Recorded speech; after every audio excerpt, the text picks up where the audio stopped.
ऐसे में अब सवाल जिस पर हम चर्चा कर रहे हैं, दिल्ली का फॉर्मूला कहां कहां चलेगा, इसी पर जरा जल्दी से एक एक रिएक्शन लेते हैं। राकेश जी, देखिए, राजनीतिक विडंबना है कि कांग्रेस जैसा राष्ट्रीय दल क्षेत्रीय दल के सामने किस हद तक झुक रहा है। अब आप दिल्ली में देखिए, दिल्ली में 22-22.5% वोट मिले थे लोकसभा चुनाव में कांग्रेस को, 18% आम आदमी पार्टी को। 5 सीटों पे कांग्रेस दूसरे नंबर पे थी, 2 सीटों पे आम आदमी पार्टी दूसरे नंबर पे थी, लेकिन 5 सीटों का बलिदान देना पड़ा उसको, 2 सीटों पे समझौता करना पड़ रहा है 22.5% वोट पाने के बाद। तो कांग्रेस को ये समझौते के लिए इसलिए मजबूर होना पड़ा क्योंकि 2013 की गलती, उसकी गलती जो समर्थन देने की थी, उसका कीमत अब उसको चुकानी पड़ रही है आम आदमी पार्टी के पीछे चलने के लिए।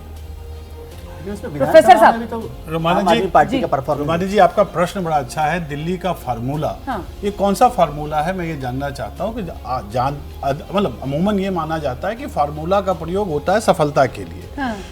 गठबंधन की राजनीति इसलिए की जाती है ताकि उससे आप वोटों का आदान प्रदान करके शायद संभवतः जितनी हो सके आप चुनावी राजनीति में विजय प्राप्त करें। भारतीय जनता पार्टी को पिछले लोकसभा चुनाव में लगभग 56-57% का वोट प्राप्त हुआ था दिल्ली में, जबकि कांग्रेस के पास लगभग 22% और आम आदमी के पास लगभग 18% का था। अब इन दोनों को जोड़ दें तो भी 40% बनता है और उसमें 16% भाजपा आगे थी। जिस प्रकार के राजनीति का दौर हम देख रहे हैं, जिसमें कि प्रधानमंत्री की लोकप्रियता दिन प्रतिदिन बढ़ती जा रही है, वैसी परिस्थिति में दिल्ली की जनता ने पहले ही मन बना लिया है, ऐसा मुझे लगता है। और चाहे वो किस प्रकार का जोड़ कर लें, गठजोड़ कर लें, नई राजनीति कर दें, लोकतांत्रिक तरीके को नया कुछ जामा पहना दे, इससे कुछ होता नहीं है।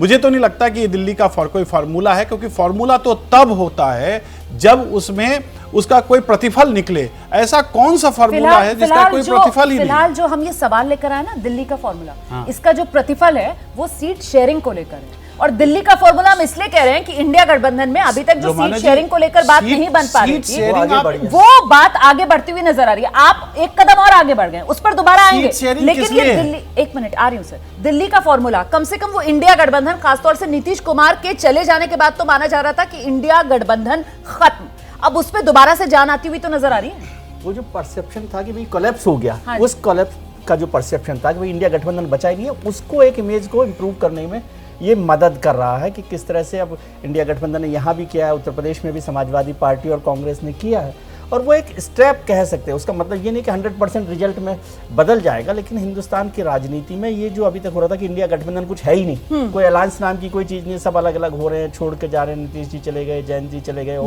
लोग, तो वो समाजवादी पार्टी और कांग्रेस का जो एक अलायंस हुआ वो भी बड़ा अलायंस है कि 17 सीटें कांग्रेस को मिल गई। और यहाँ भी 4 और 3 का जो फार्मूला हुआ, उसमें ये बात ठीक है कि कांग्रेस को 5 सीटें मिली थी 2019 में और 22% वोट मिला था, लेकिन उसके बाद के विधानसभा चुनावों में पूरी की पूरी स्थिति बदल गई है और आम आदमी पार्टी एक ताकतवर पार्टी के तौर पर है। तो मैं समझता हूँ कि कांग्रेस को 3 सीटें भी कोई कमजोर गठबंधन या फॉर्मूला के तौर पर नहीं। अब ये रिजल्ट में बदलेगी कि नहीं बदलेगी, आगे की बात है। लेकिन रामकृपाल सर, वो जो एक कहा जा रहा था ना कि साहब वॉकओवर ही दे दिया, कहां तो इंडिया गठबंधन बनाने की बात थी, कहां बीजेपी को वॉकओवर ही दे दिया, विपक्ष की तरफ से कोई रेजिस्टेंस ही नहीं है, तो कम से कम वो तो अब नजर आ रहा है ना।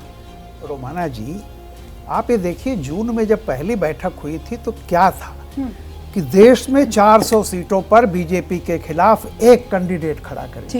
ठीक है ना, आप वहां से चल करके देखते जाइए कि जो चीज थी, अंत में आते आते जो मेजर पॉलिटिकल पार्टीज हैं इस देश में, देखिए केजरीवाल जो जिसकी आप बात कर रहे हैं, वो ऑलरेडी जो पार्टी का प्रमुख नेता है वो कह चुका है कि हम 29 के तैयारी में हैं। अब आप सोचिए, जब आप 29 की बात टॉप लीडरशिप करती है तो वो किस नाते जा रहे हैं? केजरीवाल का एक ही उद्देश्य है कि कांग्रेस का वोट परसेंट अपने में मिलाते जाओ ताकि राष्ट्रीय पार्टी के रूप में आप बने रहो। उनको मालूम है कि इससे कोई हम जीतने नहीं जा रहे हैं, कुछ भी हो, वोट परसेंटेज पंजाब में यहाँ भी।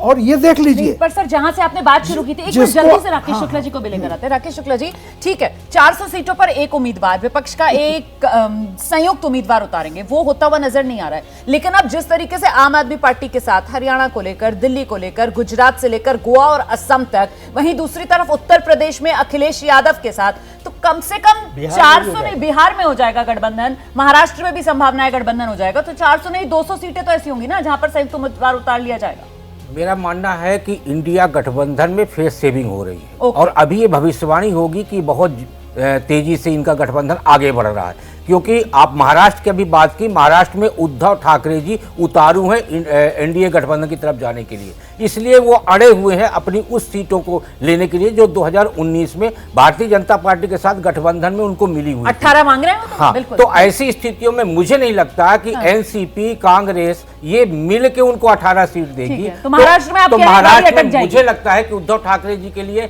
अब भाजपा में जाने के अलावा विकल्प इसलिए नहीं है ठीक है। क्योंकि उनके बेटे का भी भविष्य टिका हुआ है और उनका शिवसेना का भी भविष्य कहीं ना कहीं खतरे में बहुत दिख रहा है। दिलचस्प सर, महाराष्ट्र में भी आगे जरा विस्तार से बात कर लेंगे।